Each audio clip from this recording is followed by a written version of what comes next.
नमस्कार दोस्तों, श्रीनिधि भक्ति चैनल में आप सभी का स्वागत है। आज मैं आपके लिए दशा माता की सभी कहानियाँ लेके आई हूँ। क्योंकि दशा माता के व्रत के दिन जो भी कहानी कही जाती है वो उसका लाभ आप उठा सकें। दशा माता का व्रत चैत्र मास के कृष्ण पक्ष की दशमी के दिन किया जाता है। उस दिन महिलाएं दशा माँ की पूजा करती हैं और सूत के धागे के ऊपर 9 गांठ लगा करके और उसे अपने गले में हल्दी में भिगो करके उसे अपने गले में धारण करती है। तो मैं आज आपके लिए दशा माँ की सभी कहानियाँ लाई हूँ, जिसमें हम दशा माता के दिन कही जाने वाली दशा माँ की कहानी, गणेश जी की कहानी, पथरी माता की कहानी, सूरज भगवान की कहानी और भी लूनिया बाबू जी की कहानी, कई सारी कहानियाँ इस दिन हम सुनते हैं। वो सभी कहानियाँ मैं आपके लिए लेकर आई हूँ। कहानियाँ शुरू करने से पहले आप लोगों से मेरा निवेदन है कि यदि आपने मेरे चैनल को लाइक, शेयर एंड सब्सक्राइब नहीं किया है तो इस चैनल को सब्सक्राइब करना ना भूलें, और आपको अगर ये वीडियो पसंद आए तो इसे शेयर करना ना भूलें। तो आइए हम देखते हैं कि इस वीडियो में हम कौन कौन सी कहानियाँ सुनेंगे।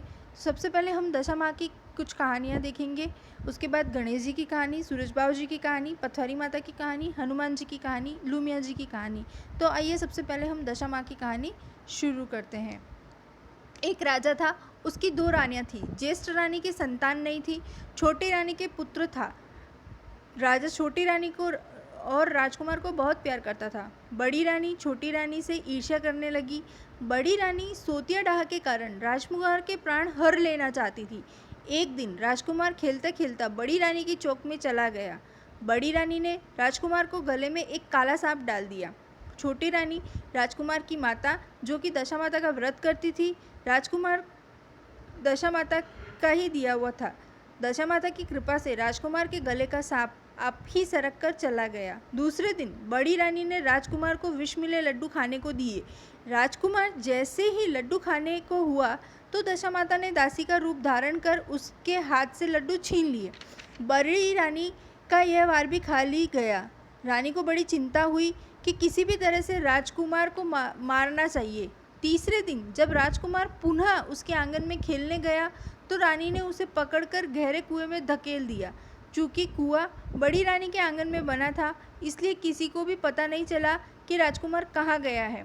उत्तम जलाशय, शुद्ध स्वच्छ मकान तथा ऐसी ही दिव्य वस्तुओं में सदैव दशा माता का वास रहता है। जैसे ही बड़ी रानी ने राजकुमार को कुएं में धकेला तो दशा माता ने उसे बीच में ही रोक लिया। इधर दोपहर हो जाने पर राजकुमार के न लौटने पर राजा व छोटी रानी को चिंता सताने लगी। इधर दशा माता को इस बात की चिंता हुई कि राजकुमार को उसके माता पिता के पास किस प्रकार पहुंचाया जाए। राजकुमार को तलाश करने वाले कर्मचारी निराश होकर बैठ गए। राजा व छोटी रानी पुत्र शोक में रोने लगे। तब दशा माता ने भिखारिन का रूप धारण कर राजकुमार को गले में लगाए राजद्वार पर पहुंची। वह राजकुमार को एक वस्त्र में छिपाए हुए भिक्षा मांगने लगी। सिपाहियों ने उसे धुतकार कर कहा, तुझे भिक्षा की पड़ी है और यहाँ तो राजकुमार खो गया है। वह सब लोग दुख और चिंता में व्याकुल हैं। इस पर दशा माता बोली, भाइयों, पुण्य का प्रभाव बड़ा ही विचित्र होता है।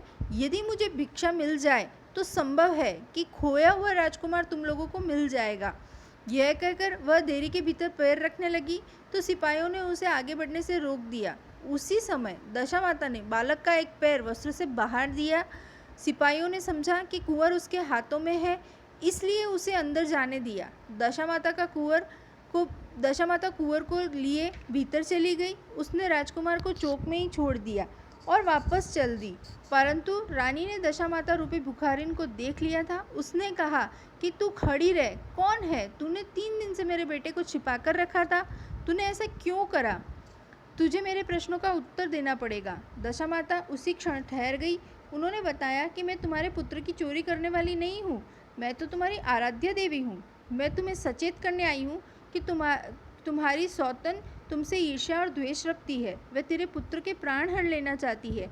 एक बार मैंने उसे तेरे पुत्र के गले में काला सांप डाला तो मैंने उसे भगाया। दूसरी बार उसने उसे विष भरे लड्डू खाने को दिए तो मैंने उसके हाथ से छीन लिए। अब की बार उसने राजकुमार को अपने आंगन के कुएं में धकेल दिया तो मैंने उसे बीच में रोककर इसकी रक्षा की। इस समय मैं भिखारिन के वेश में तुझे सचेत करने आई हूँ। यह सुनकर छोटी रानी दशा माता के पैरों पर गिरकर क्षमा मांगने लगी। छोटी रानी विनीत भाव से बोली, जैसी कृपा आपने मुझ पर साक्षात दर्शन देकर की है, मैं चाहती हूँ कि आप सदैव इस महल में वास करें।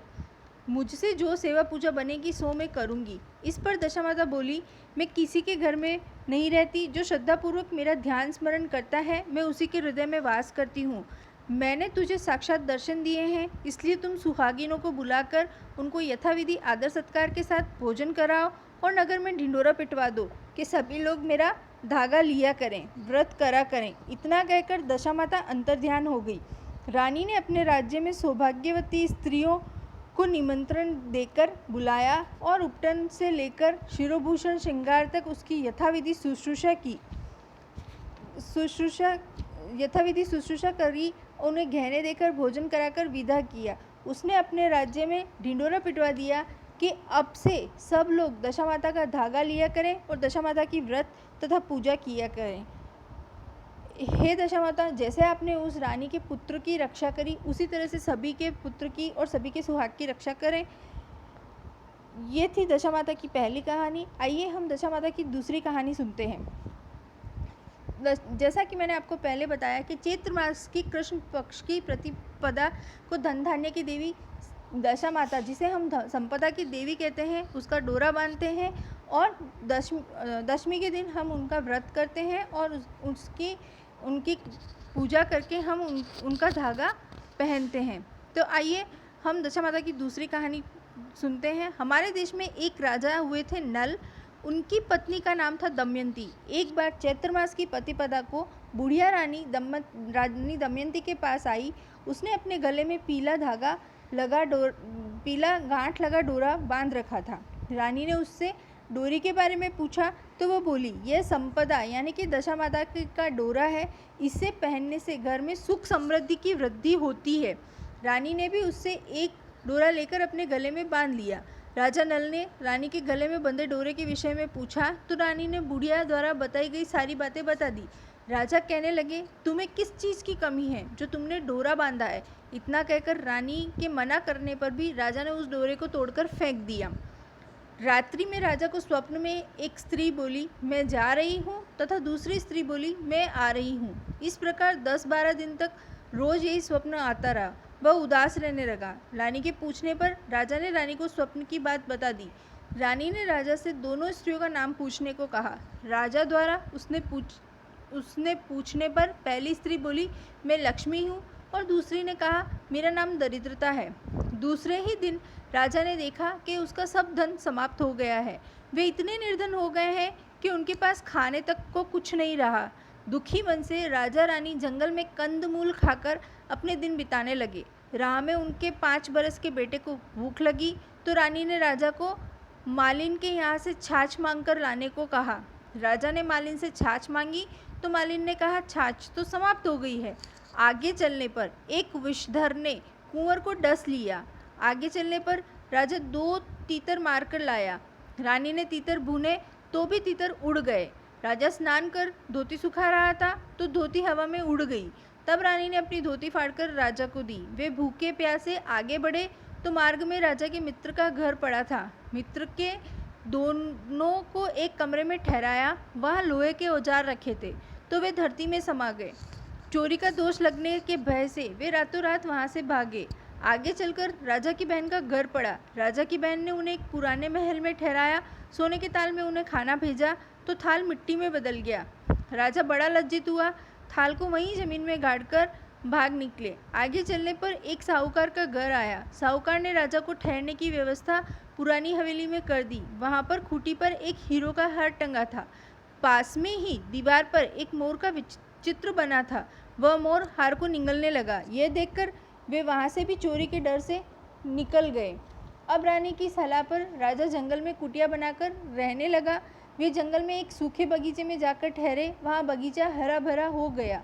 बाग का स्वामी यह देखकर बड़ा प्रसन्न हुआ। स्वामी ने उनसे पूछा, तुम दोनों कौन हो? राजा बोला, हम यात्री हैं, मजदूरी की खोज में आए हैं। स्वामी ने उन्हें अपने यहाँ नौकर रख लिया। एक दिन बाग की स्वामिनी बैठी बैठी कथा सुन रही थी और डोला ले रही थी। रानी के पूछने पर उसने बताया कि संपदा का डोरा है।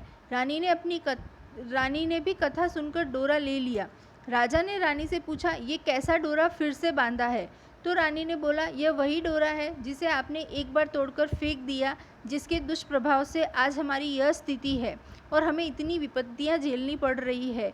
यह संपदा देवी यानी कि दशा माँ का डोरा है। आप वे हम पर नाराज हैं। सो रानी बोली, यदि संपदा माता की सच्ची सेवा भक्ति से व्रत किया जाए तो हमारे पुराने दिन फिर से लौट आएंगे। उसी रात को राजा को स्वप्न आया कि एक स्त्री कह रही थी, मैं जा रही हूँ, और दूसरी स्त्री बोल रही थी, मैं आ रही हूँ। राजा के पूछने पर पहली ने अपना नाम दरिद्रता बताया और दूसरी ने अपना नाम लक्ष्मी बताया। राजा ने लक्ष्मी से पूछा, अब तो नहीं जाओगी?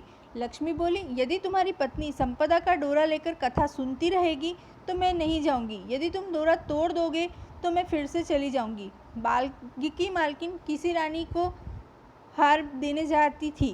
उस हार को दमयंती बनाती थी। रानी को वह हार बहुत पसंद आया। रानी के पूछने पर मालकिन ने बताया कि हमारे यहाँ एक दंपति नौकरी करने आए हैं और उन्होंने ये हार बनाया है। तो रानी ने बाग की मालकिन को दोनों के नाम पूछने को कहा। घर आकर के उसने दोनों के नाम पूछे तो उसे पता चला कि वे नल राजा व दमयंती रानी हैं। उनसे क्षमा मांगने बाग का मालिक उनसे क्षमा मांगने लगा।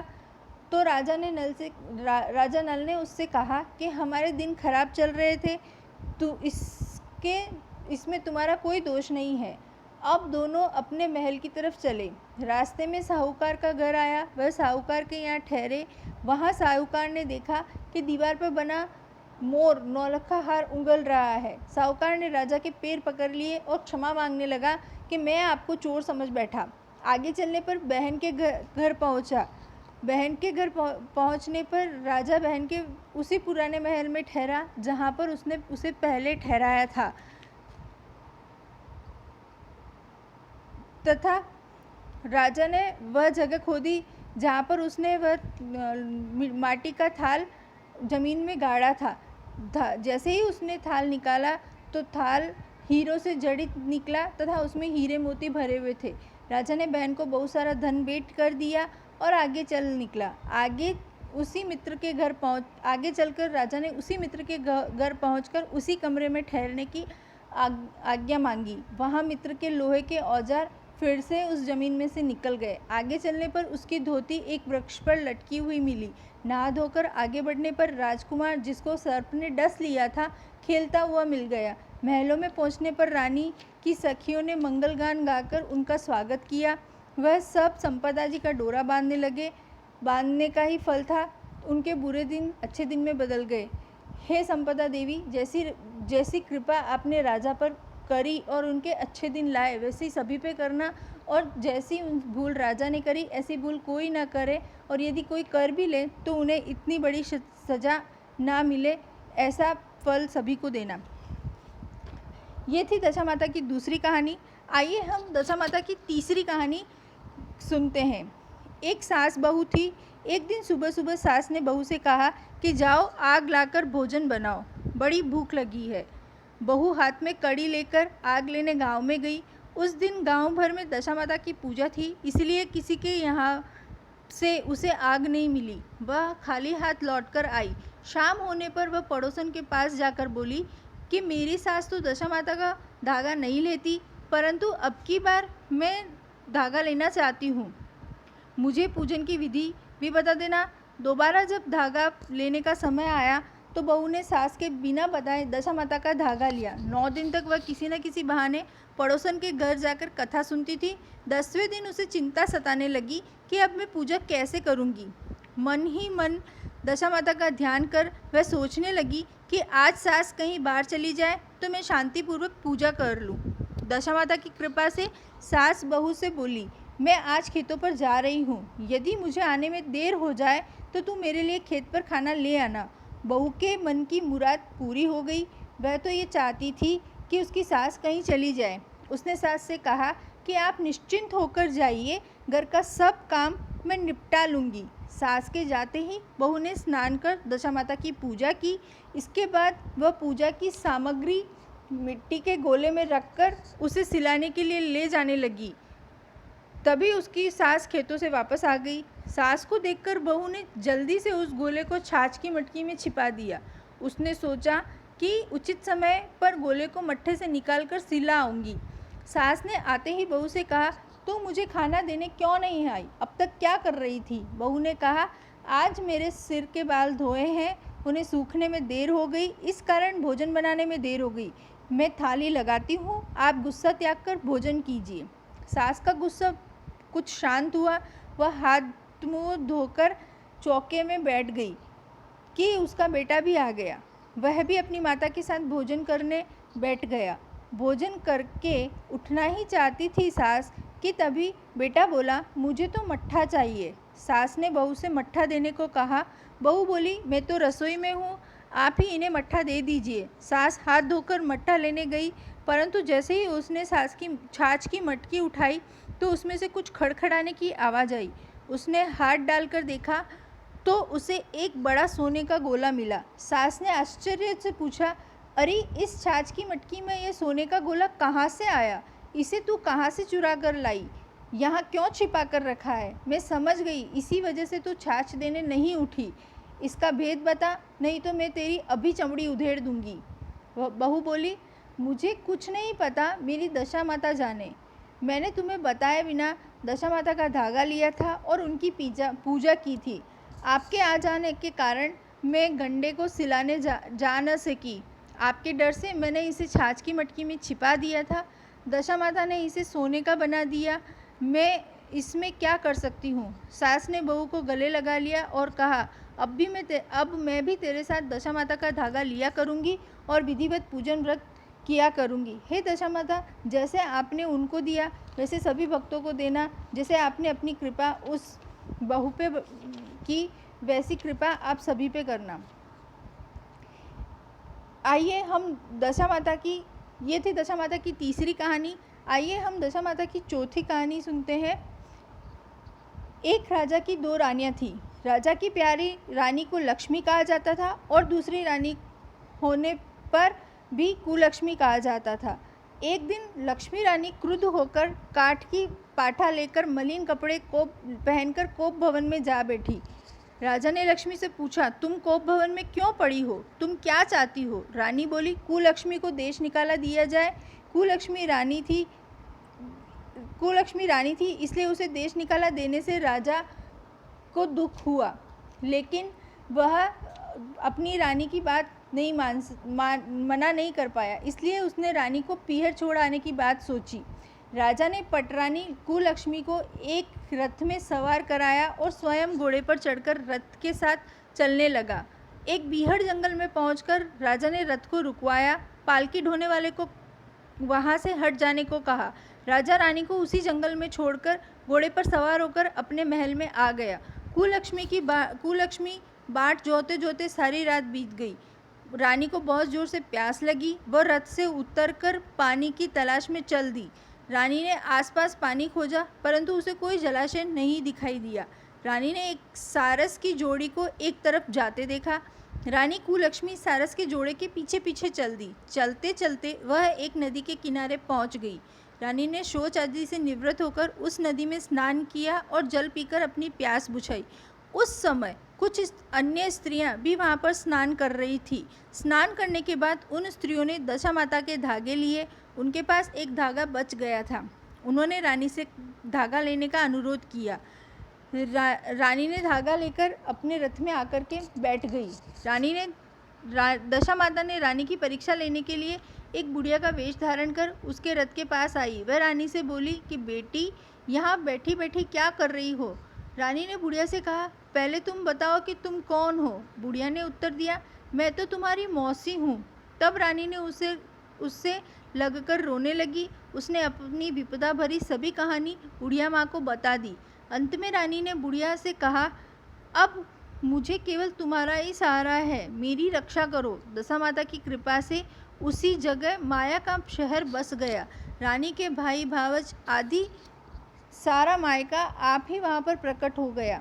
रानी ने अपने पीहर के साथ मिलकर 9 दिन तक दशा माता की कहानियाँ सुनाई। 10वें दिन धागे की पूजा होनी थी। उस दिन सवेरे उठकर दशा माता ने रानी से नदी में स्नान करने के लिए कहा। वहाँ तुमको स्वर्ण कलश मिलेगा, तुम उसे ले लेना और जो डोली तुमको लेने आए उसमें बैठ जाना। किसी से यह मत पूछना कि यह डोली किसकी है। रानी ने नदी में स्नान करने गई। वहाँ स्नान करके बाहर निकल आई तो उसे 2 स्वर्ण कलश नदी के किनारे पड़े मिले। उसके पास रेशमी वस्त्र रखे थे। उन वस्त्रों को रानी ने पहन लिए। वह चलने को तैयार हुई तो उसे डोली आती दिखाई दी। वह डोली में बैठ गई और अपने घर पहुंची। घर पहुंचकर उसने माया के परिवार की सब महिलाओं सहित दशा माता के धागे की पूजा की, सुहागिनों को भोजन करवाया। इसके बाद पारण किया। अब रानी अपने पीहर में आनंद पूर्वक रहने लगी। इधर कुछ समय बाद राजा को रानी कुलक्ष्मी का ध्यान आया। जिस दिन से रानी को जंगल में छोड़कर आया था तब से उसका कोई समाचार नहीं मिला।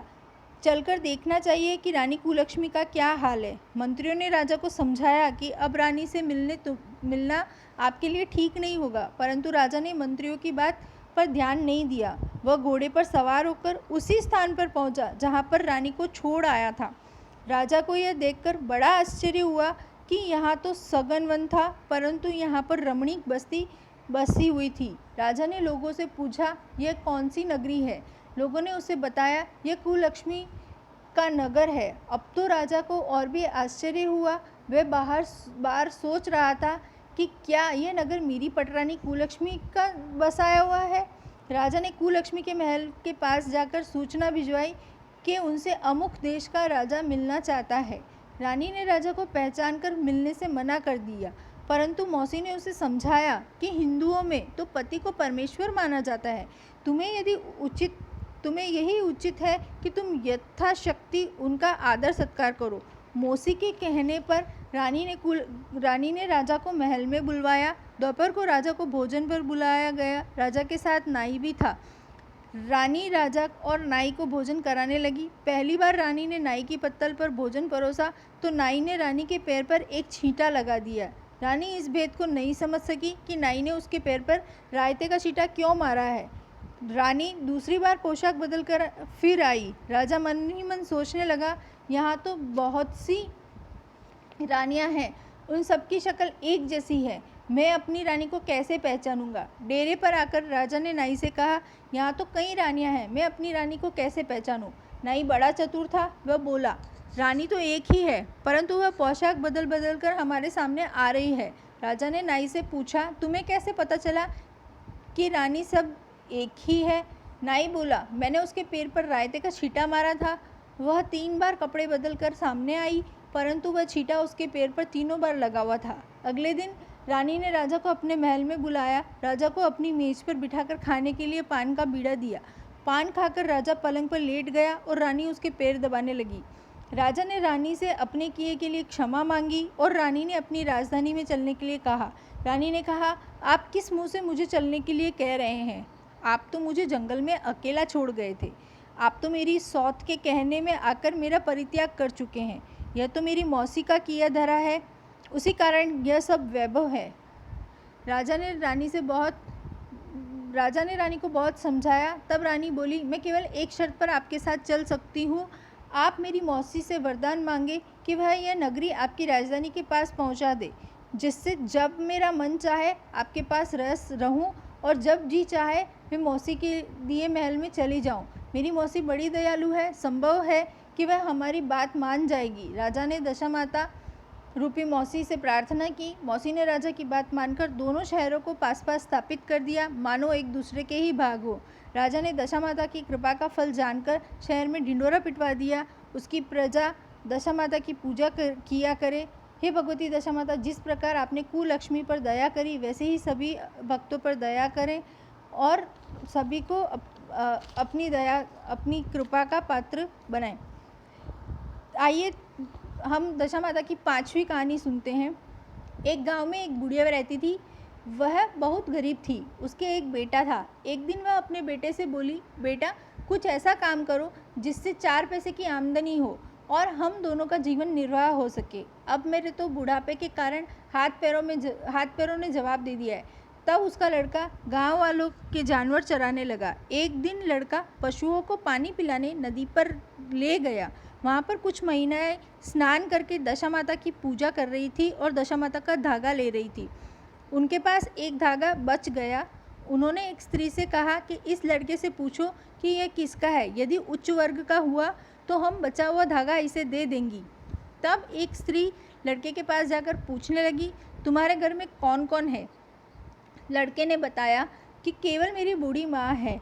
उस स्त्री ने फिर पूछा, तुम्हारी जाति क्या है? लड़के ने बताया, मैं जाति से ब्राह्मण हूँ, परंतु कोई काम न मिलने के कारण गाय चराता हूँ। स्त्रियों ने लड़के को एक धागा देते हुए कहा कि तुम इसे ले जाकर अपनी माता को दे देना और कहना कि इसका पूजन और व्रत करे। तुम्हें सीधा और पूजा सामग्री हम दे देंगे, इसे भी अपनी माता को ले जाकर दे देना। लड़के ने ऐसा ही किया। लड़के ने धागा लिया और फिर सब स्त्रियों ने उसे सीधा भी दिया। लड़का उस सामान को लेकर घर आया। उसने दरवाजे से ही माँ को पुकार कर कहा, गठरी को उतार ले, मैं बोझ से दबा जा रहा हूँ। उसकी माँ आवाज़ सुनकर दौड़ी आई, बोझे को उतारा। गठरी में सीधा देखकर माँ बहुत प्रसन्न हुई। माँ ने बेटे से पूछा, ये सब कहाँ से लाए हो? लड़के ने माँ को सब समाचार सुनाकर दशा माता का धागा भी दे दिया। बुढ़िया ने धागे को लेकर माथे से लगाया और उसी दिन से व्रत करने लगी। 9 दिन तक कथा कहानी कहती रही। 10वें दिन उसने धागे के पूजन की तैयारी शुरू कर दी। वह देहरी के बाहर गोबर से लीप रही थी कि उसी समय एक बहुत ही गरीब बुढ़िया आकर बोली, क्या कर रही हो बहन? उसने जवाब दिया, आज मेरे घर दशा माता का पूजन है, इसलिए लीप रही हूँ। उस बुढ़िया रूपी दशा माता ने कहा, मुझे बहुत प्यास लगी है, थोड़ा सा पानी पिला दे। इस पर लड़के की माता बोली, मैं तो मिट्टी के बर्तन से पानी पीती हूँ, मेरे यहाँ लोटा लुटिया कुछ नहीं है, आपको पानी किस में भर कर दूँ? एक कटोरी में ही मेरे घर में है, पता नहीं वह भी कहाँ पड़ी होगी, जरा तुम ठहरो, मैं कटोरी ले आती हूँ, तब तुमको पानी पिलाऊंगी। बुढ़िया हाथ धोकर अंदर कटोरी लेने गई। इसी बीच दशा माता, जिन्होंने बुढ़िया का रूप धारण कर रखा था, उसकी घचोड़ी पर एक सोने का घड़ा रखकर अंतर्ध्यान हो गई। बुढ़िया कटोरी लेकर घचोड़ी के पास आई। वहाँ पर घचोड़ी पर सोने का घड़ा देखकर घबरा गई। वह मन ही मन सोचने लगी कि मुझे इस बुढ़ापे में चोरी लगेगी, मैं चोर कहलाऊंगी। वह इसी चिंता में दशा माता रूपी बुढ़िया को खोजने निकल गई। तब तक उसका लड़का भी घर पर आ गया था। उसने माँ से पूछा, तुम किसे खोज रही हो? उसने बताया, अभी एक क्षीण अवस्था वाली बुढ़िया आई थी और उसने यहाँ सोने का घड़ा रखकर न जाने कहाँ चली गई। लड़के ने बताया, हो सकता है कि वही बूढ़ी माँ दशा माता हो, उन्होंने तुमको यह घड़ा दिया हो। दोबारा फिर कभी वह आए तो उनके स्वागत में कोई कमी न करना और उनकी आज्ञा का पालन करना। तुम नदी पर नहाने जाओ तो तुम्हें नदी घाट पर जो भी चीज़ मिले उसे दशा माता का दिया हुआ प्रसाद समझकर ले लेना। किसी से पूछताछ मत करना कि यह किसकी चीज़ है, यहाँ कहाँ से आई। बूढ़िया नदी पर नहा कर बाहर निकली तो उसे सोने का घड़ा दिखाई दिया। उसके पास ही अच्छे वस्त्र रखे थे। बुढ़िया ने कपड़ों को पहन लिया और घड़े को हाथ में लेकर चलने को तैयार थी कि 4 कहार एक डोली लेकर उसके पास आए। कहारों ने उसे डोली में बैठने को कहा। बुढ़िया जब घर पहुंची तो उसने देखा कि वहाँ तो एक आलीशान महल खड़ा था। बुढ़िया महल के अंदर चली गई। वहाँ उसने श्रद्धापूर्वक और भक्तिभाव से दशा माता के घंटे का पूजन किया, हाथ जोड़कर वरदान मांगा, जिस प्रकार तुमने मुझे संपत्ति दी है उसी प्रकार मेरे घर में एक सुशील बहू आ जाए, तभी यह सब शोभा देगा। कुछ दिनों बाद लड़के का विवाह हो गया और बहुत ही सुंदर व सुशील बहू बुढ़िया के घर में आ गई। बुढ़िया ने दोबारा दशा माता से वर मांगा कि जैसे मेरे बहू बेटे सुशील हैं और सज्जन हैं, उसी प्रकार मैं पौत्र पाऊँ। कुछ दिनों बाद बुढ़िया के यहाँ पर एक पौत्र रूपी रत्न पैदा हुआ। एक दिन बुढ़िया ने अपनी बहू को पास बैठाकर समझाया कि मेरी यह सब संपत्ति दशा माता की प्रदान की हुई है, उन्हीं की कृपा से तुम इस घर में आई हो। मेरे मर जाने के बाद यदि कोई मैले कुचेले कपड़े धारण किए हुए बुढ़िया तुम्हारे घर आ जाए तो उसे श्रद्धापूर्वक स्वागत करना। यदि उसकी नाक बहती हो तो उसके आंचल के छोर से पोंछ डालना, गिन्न मत करना, उससे प्रार्थना करना, यह सब आपका ही दिया हुआ है। जब भी दशा माता का धागा पड़े तब तुम उसको अवश्य लेना और श्रद्धापूर्वक उसका पूजन करना। जब भी तुम्हारे ऊपर संकट के बादल घिर आए तो सुहागिनों को न्योता देना। दशा माता की कृपा तुम्हारी सब इच्छाएं पूरी करेगी। कुछ दिनों के बाद बुढ़िया का स्वर्गवास हो गया। दशा माता ने सोचा कि बुढ़िया के घर चलकर देखना चाहिए कि उसकी बहू सास के वचनों का पालन करती है या नहीं। एक दिन दशा माता वृद्धा भिखारिन का वेश धारण कर उसके घर गई। उसे देखते ही वह बहुत खड़ी हो गई, उसके पाँव छुए और बालक को उसकी गोद में डाल दिया। उसकी श्रद्धा भक्ति से दशा माता बहुत ही प्रसन्न हुई। उन्होंने आशीर्वाद दिया कि तेरी धर्म बुद्धि है, भगवान तेरा सदैव कल्याण करेंगे, भंडार भरपूर रहेगा, तू जो इच्छा करेगी वह तुझे अवश्य प्राप्त होगी। हे दशा माता, जैसी कृपा आपने उस बुढ़िया ब्राह्मणी पर की वैसी ही कृपा अपने सभी भक्तों पर बनाए रखना। दोस्तों, ये थी दशा माता की 5 कहानियाँ। आगे हम दशा माता की व्रत के दिन गणेश जी की कहानी सुनते हैं। आइए मैं आपको गणेश जी की कहानी सुनाती हूँ। एक छोटा सा बालक एक गांव में घूम रहा था और सभी से कह रहा था कि एक चपटी में दूध, और उसके पास एक चपटी में दूध और एक चम्मच में चावल था। सभी से बोल रहा था कि कोई मेरे लिए खीर बना दे, लेकिन गांव में कोई भी इतना सा दूध और इतने से चावल से खीर बनाने के लिए तैयार नहीं हुए। तभी वहाँ पर एक बुढ़िया आई और उसने बोला कि आ गणेश, मैं बना देती हूँ तेरी खीर। तो बुढ़िया ने जैसे ही वह दूध लेकर पतीले में डाला और पतीला गैस पर चढ़ाया, तो चूल्हे पर चढ़ाया, तो उस दूध में ऐसा उबाल आया कि पतीला पूरा दूध से भर गया। पतीला दूध से भरने के बाद जैसे ही खीर बनने लगी तो खीर की खुशबू से बुढ़िया की बहू को बहुत ज़ोरों की भूख लगने लगी। जैसे ही खीर बनकर तैयार हुई, बुढ़िया ने सोचा कि मैं गणेश को बुला के लाती हूँ। बुढ़िया गणेश जी को बुलाने के लिए बाहर गई तो बहू को बहुत ज़ोर से भूख लग रही थी। तो बहू ने एक कटोरे में खीर ली और वह दरवाजे के पीछे बैठकर बोली, हे गणेश, आप भी भोग लगाएं, आप भी जीमें, मैं भी जीमूँ। ऐसा करके बुढ़िया की बहू ने खीर खा ली। बुढ़िया ने जैसे ही गणेश जी को बोला कि चल गणेश, तेरी खीर तैयार है, तो गणेश जी ने बोला कि माँ, मैंने तो खीर खा ली है। तो बुढ़िया ने बोला कि मैं तो तुझे अभी बुलाने आई, तूने कैसे खीर खा ली? तो उस पर गणेश जी ने उसे जवाब दिया कि तेरी बहू ने दरवाजे के पीछे बैठकर मुझे भूख लगा दिया, इसलिए मैंने खीर खा ली है। अब तुम पूरी नगरी जिमाओ। बुढ़िया ने पूरी नगरी में निमंत्रण दिया, लेकिन सभी उसकी बात पर मजाक बनाने लगे।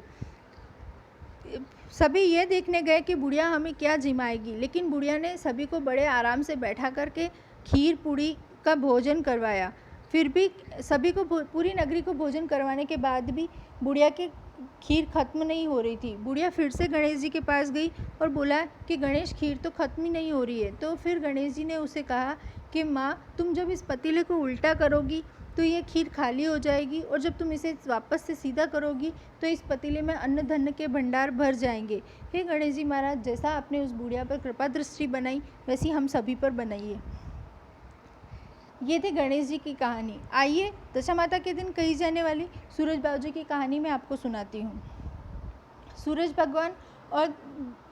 भगवान के घर में सूरज भगवान और दियारा बाबू जी थे। सूरज भगवान की माँ 2 पड़ की हांडी बनवा के लाती है। एक पड़ में सूरज भगवान के लिए खीर खांड के भोजन बनाती है, और उनकी रानी राणा देव जी के लिए वो उसमें खट्टी छाछ से राब बनाती है। जैसे ही समय बीतता चला गया, राणा देव जी बहुत कमज़ोर होती चली गई। सूरज भगवान ने पूछा कि राणा देव जी, आप इतनी कमज़ोर क्यों हो रही हैं? तब राणा देव जी ने कहा कि एक ही तरह का भोजन यदि रोज़ मिले तो भगवान में कमज़ोरी होंगी। तो सूरज भगवान ने पूछा, क्यों, हमारे यहाँ क्या कमी है? खीर खांड का भोजन बनता है, रोज़ नए नए पकवान बनते हैं, तो आपको क्यों एक तरह का भोजन मिलता है? तो राणा देव जी ने बोला कि कल आप खुद ही स्वयं देख लीजिएगा। तब दूसरे दिन सूरज भगवान ने कहा कि माँ, आज हम सभी एक साथ भोजन करेंगे। तो सूरज भगवान की माँ ने कहा, ठीक है, हम सब एक साथ भोजन करेंगे। सूरज भगवान की माँ ने 2 तरह की थाली परोसी, एक में राणा देव जी के लिए छाछ राबड़ी और प्रभु के लिए खीर खांड का भोजन। लेकिन सूरज भगवान ने अपनी थाली राणा देव जी की थाली से बदल दी, और जैसे ही उन्होंने पहला कौर अपने मुंह में लिया और उनको लगा कि ये तो अच्छा नहीं है, तो उन्होंने अपनी माँ से पूछा कि माँ, ये तो खीर तो खट्टी है। तब उनकी माँ ने बोला कि बेटा ये तुम्हारे लिए नहीं थी, ये तो राणा देव जी के लिए थी।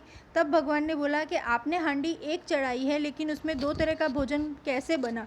तब सूरज भगवान ने जब वो हांडी देखी तो उसके अंदर 2 पड़ थे, एक पड़ में खीर खांड बन रहे थे और दूसरे पड़ में खट्टी राब।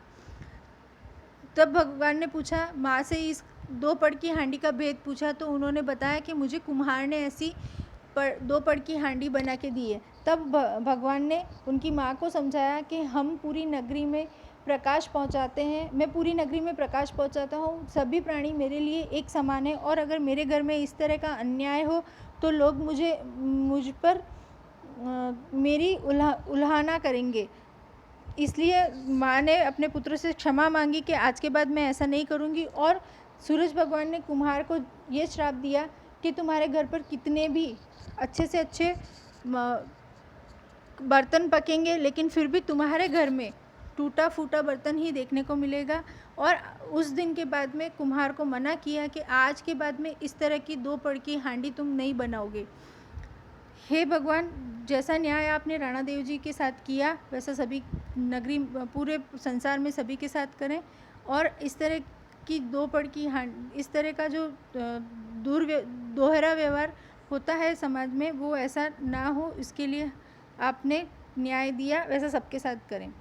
ये थी सूरज बाबूजी की कहानी। आइए, दशा माता के दिन पथवारी माता की कहानी भी कही जाती है, तो आज हम अभी पथवारी माता की कहानी सुनेंगे। एक गुजरी थी, उसके 2 बहुएँ थीं। गुजरी माँ दूध बेचकर अपना जीवन यापन करती थी। गुजरी माँ को यात्रा पर जाना था, तो उसने अपनी दोनों बहुओं को बोला कि 1 महीने के लिए मैं यात्रा पर जा रही हूँ, तुम दोनों बहुएं दूध बेचना, और मैं जब 1 महीने के बाद आऊँगी तो मुझे उसका हिसाब देना। गुजरी की बड़ी बहू होशियार थी, वह सब पूरे गांव में दूध बेचती थी, और उससे जो भी पैसा आता था वो इकट्ठा करने लगी अपनी सास को हिसाब देने के लिए। वहीं दूसरी बहू बिल्कुल सीधी, लोगों से बात करने में डरने वाली, वह रोज़ दूध ले जाती और गांव के बाहर पीपल के पेड़ के नीचे पथवारी माता का स्थान था, वह पथवारी माता पर ठंडा दूध चढ़ाकर आ जाती।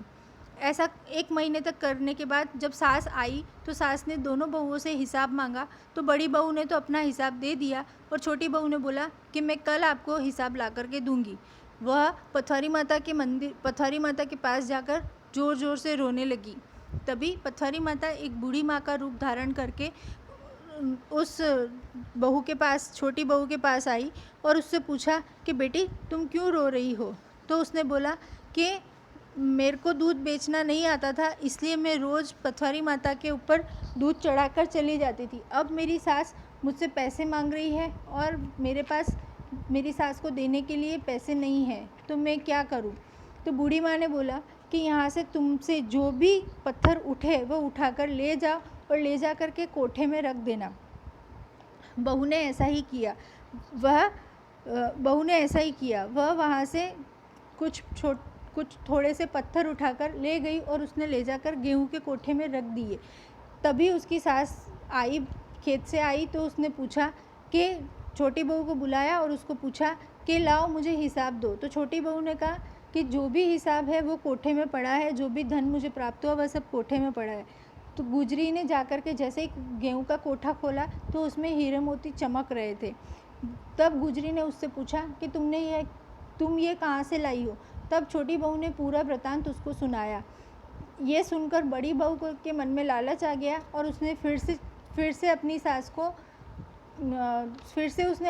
को यात्रा पे भेज दिया, और वह पूरे महीने पूरा दूध बेच आती, बचा कुचा खोलन पथवारी माँ को चढ़ाकर आ जाती थी, या फिर कभी कभी गरम दूध से पथवारी माता के ऊपर चढ़ाकर आ जाती थी।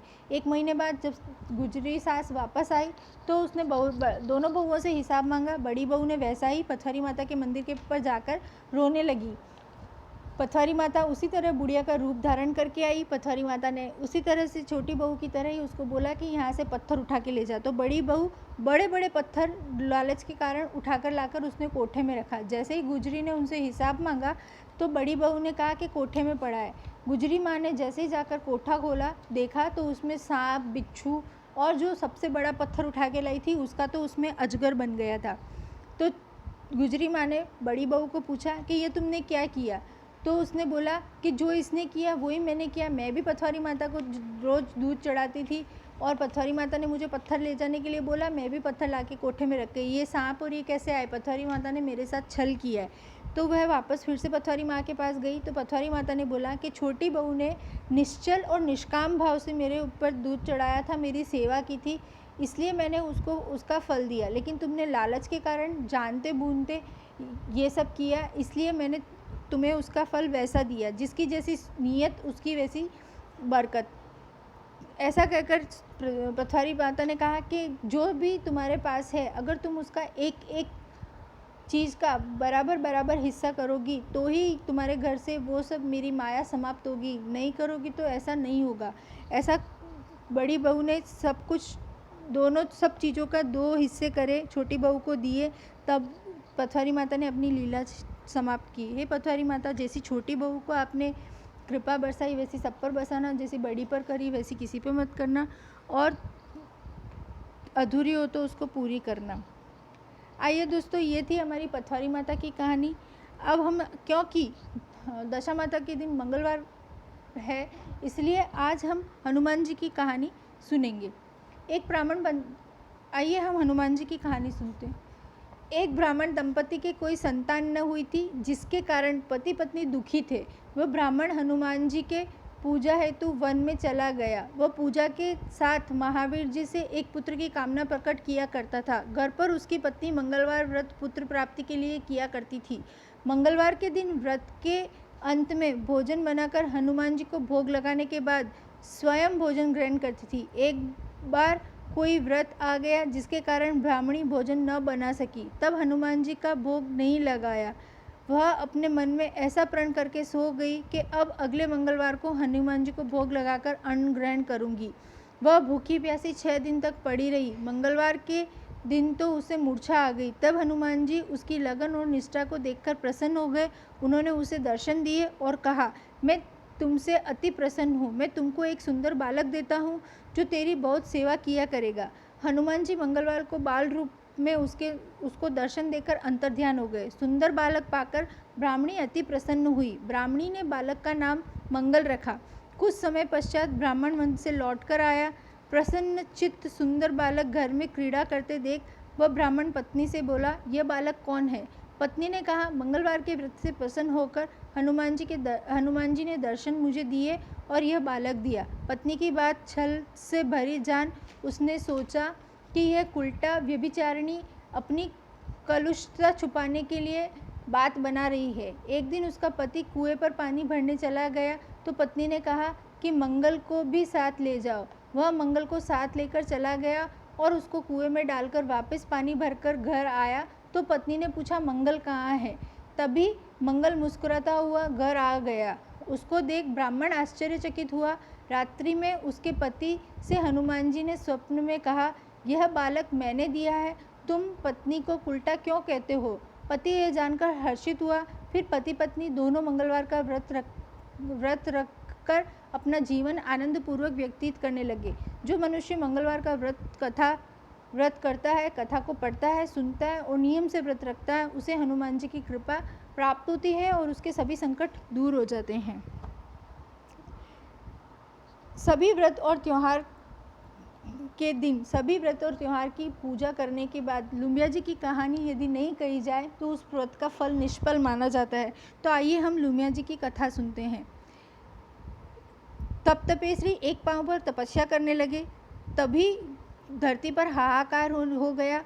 भगवान कृष्ण ने तप तपेश्वरी से कहा कि तप तपेश्वरी तुम एक पांव पर तपस्या की जगह दोनों पांव पर तपस्या करो। तब तप तपेश्वरी ने कहा कि प्रभु, मैं दोनों पांव पर तभी तपस्या करूंगा जब सभी पूजा का फल मुझे दिया जाए। तो तब कृष्ण भगवान ने कहा कि तप तपेश्वरी कोई स्त्री अपने पति से छुपकर, कोई अपनी सास से छुपकर, कोई अपने परिवार से छुपकर व्रत पूजा पाठ करती है, अगर उसका फल तुम्हें दिया जाए तो कैसे संभव होगा? इसलिए कृष्ण भगवान ने कुछ फल उसके निर्धारित किए। तब तपेश्वरी को कहा कि यदि किसी को साड़ी देकर ब्लाउज नहीं दिया जाए तो उसका फल तुम्हें होगा। यदि किसी ब्राह्मण को भोजन करा करके दक्षिणा नहीं दी जाए तो उस भोजन का फल तुम्हें मिलेगा। आंगन नीप कर अगर देहरी नहीं नीपी जाए तो उसका फल तुम्हें मिलेगा। इस तरह से भगवान ने तप तपेश्वरी के फल के बारे में वृतांत दिया। कोई भी व्रत या कहानी की जाए, अगर उसमें तुम्हारी कहानी नहीं सुनाई जाए तो उस व्रत और का फल भी तुम्हें मिलेगा। ऐसा कहकर कृष्ण भगवान ने तप तपेश्वरी को सभी फल गिनाए और तप तपेश्वरी दोनों पांवों पर तपस्या करने लगे और पृथ्वी का कष्ट दूर किया। हे प्रभु, जैसा आपने पृथ्वी का कष्ट दूर किया वैसा सभी का करना। कहानी कहते सुनते हुकारा भरते सभी की मनोकामना पूर्ण करना। दोस्तों, यदि आपको यह कहानियाँ पसंद आई हो तो मेरे चैनल को सब्सक्राइब करना ना भूलें और मेरे इस वीडियो को लाइक करना ना भूलें। धन्यवाद। जय श्री कृष्ण।